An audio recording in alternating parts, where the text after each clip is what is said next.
Hello viewers, let's optimize your PC or one or more hard drive for better performance in the simplest way. So first click on Window button and then click on Settings.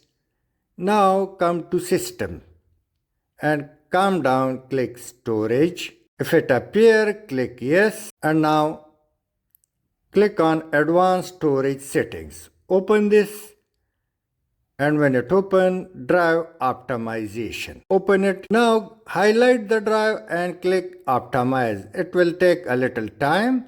The same way, click another drive if you would like, and once again click optimize. You can also change setting for automatic optimization. So click change settings, and when this settings open, make sure the two tick marks, and you can also choose daily, weekly, monthly optimization schedule. So choose the one and let's click OK. Now close it and your PC will certainly perform better. Thanks for watching.